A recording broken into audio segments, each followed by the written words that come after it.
Hello everyone, thank you for joining us today for our reading on Ruby on the Outside.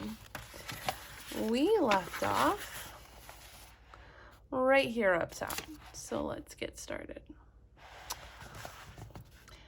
I showed Tevin how to put it on the slot and turn the key. Just don't forget your locker number, that's all you have to do, 52, got it?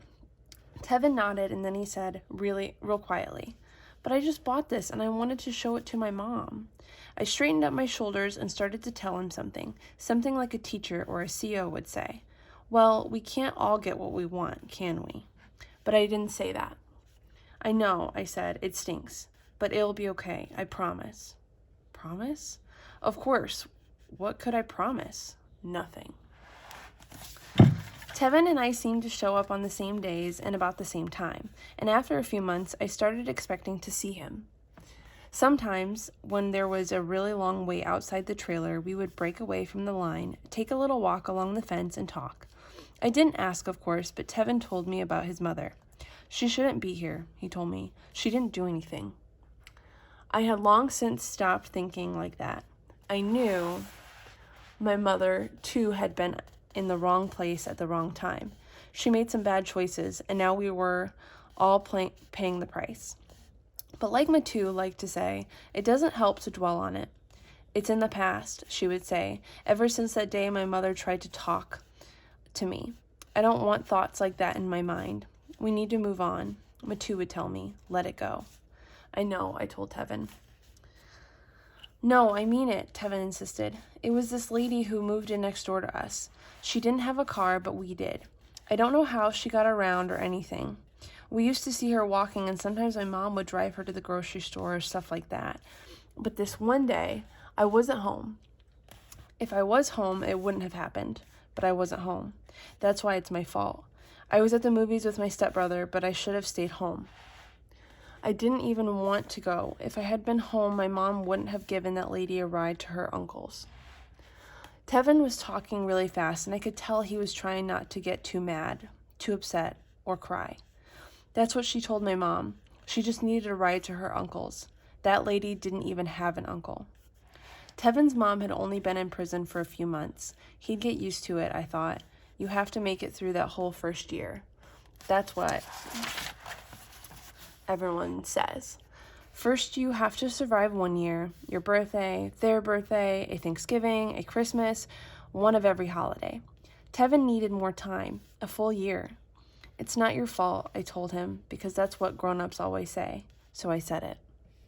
He'd be okay. He just needed to talk. It wasn't her uncle, it was a drug dealer, Tevin went on, and the police were there waiting, and then they found out that that lady had a gun. My mother didn't know that. She was just doing that lady a favor, but no one believes her. I didn't know what to say. She didn't even know the lady. She got 10 years for the drugs and 2 more for the gun. My mother never did drugs. She didn't have a gun, and now I don't have a mother. I didn't have a father to begin with.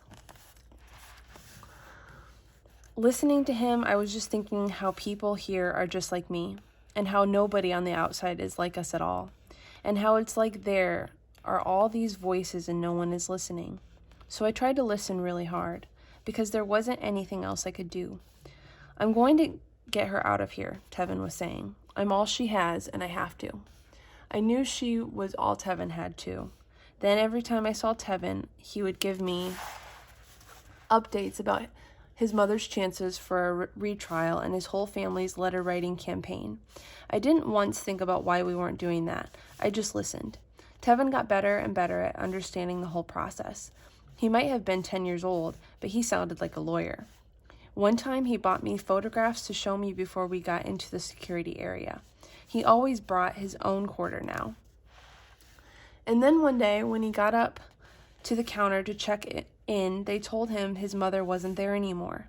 Matu and I were right behind them in line when the corrections officer said, "She's been transferred." It was the first time I heard Tevin's grandmother speak.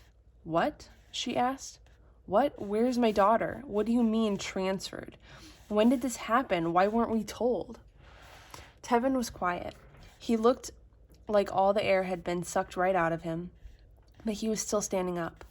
The officer at the desk checked his list. Albion, he said.